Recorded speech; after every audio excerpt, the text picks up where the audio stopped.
Welcome into Factfinder Investigates. I'm Dylan Domingue. As we get into the holiday shopping season, a warning for online buyers. The item that you purchase might not reach your mailbox. It happened to one of our investigators, Keith Grant, who ordered a pair of glasses that never showed up. Turns out the company it was bought from used a fake postage. Each beep, each scan tells you where your package is. In Wichita, that's 5,000 packages per hour. Along the way, each package is placed face up on this conveyor belt and then scanned by that machine, which tells you where your package is at in the shipping process. Also, detecting if that postage is fake. But when my package stopped moving, I checked online and found this. A note in red saying my package was seized because the postage was fake. The cost of shipping is high, and it's a big chunk of the goods sold. Ivy Yang, a digital e-commerce expert, says shipping into the U.S. has become expensive. Overseas sellers cut corners to stay afloat. So people are more incentivized to cut the corners in order to make the math work. She says the pressure intensified when the Trump administration ended the de minimis rule this summer. That's where goods under $800 were shipped to the U.S. without a duty. The margins were already very thin for a lot of these cross-border sellers, so closing down the de minimis had a major impact to their businesses. Now companies must pay that duty on every shipment. Some turn to discounted postage bought online in bulk to avoid it. It can happen, like I say, throughout the processing. And USPS says this system spots fake labels. So it's not just one machine. Throughout processing, it's going to detect that faulty postage. Meaning your package, just like mine, may never make it to your door. And USPS says once they spot fake postage, they'll send it back or try to recover the money from the seller.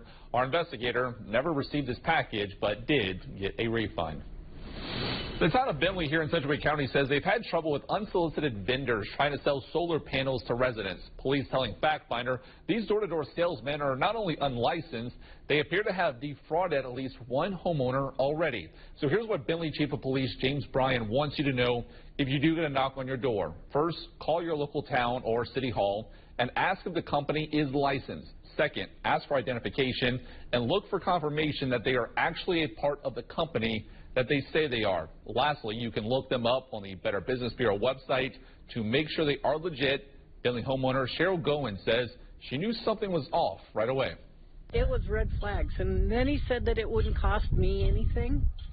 And, I mean, there's like alarm bells going off in my head going, meh, meh, no, this is not going to happen. They'll turn every trick to get inside the door and try to get you to sign a contract on the spot using high-pressure sales, fake and bogus offers, rebates, time-sensitive matters.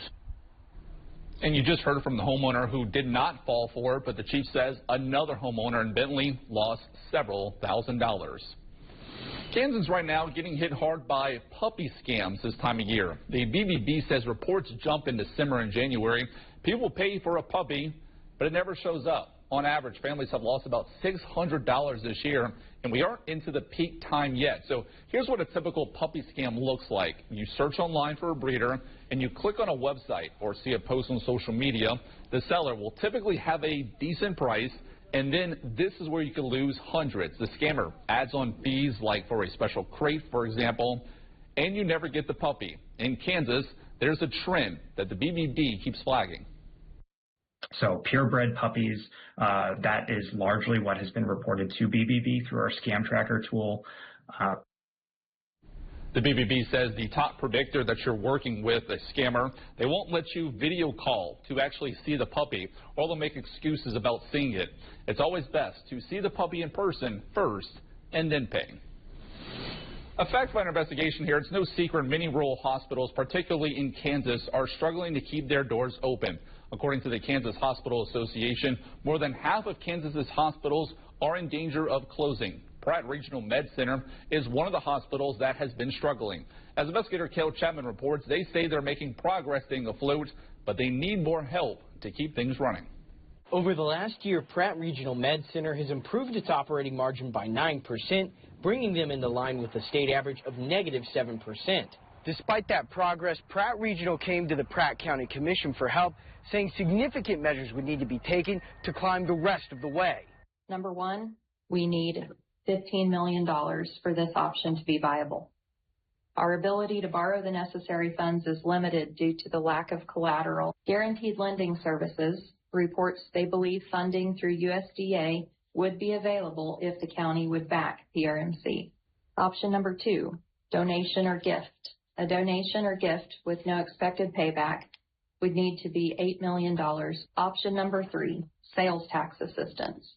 We would not ask for an increase in the current sales tax, but perhaps an extension of the current tax. I'm just going to say on the donation and gift, we don't have that kind of money. I don't know what option 1 looks like. But what's causing this struggle? The hospital has a laundry list of reasons. Anesthesia services have been up by 400%. Radiologist services are up nearly 5 times this year compared to previous. Personnel costs are up 34%. Medical supplies and drugs are up 36%.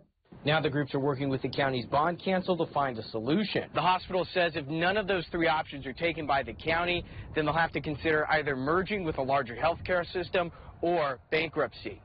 In Pratt, Cale Chapman, 12 News. Now, Pratt Regional does expect to bring a financial update to the November 24th Pratt County Commissioners meeting. The hospital declined to talk to us on camera, but said little progress has been made on the decision since the meeting earlier this month. Well, did you know your personal data is being sold? States like Kansas can sell your personal information when you go to the DMV. We share why states can do this, coming up next.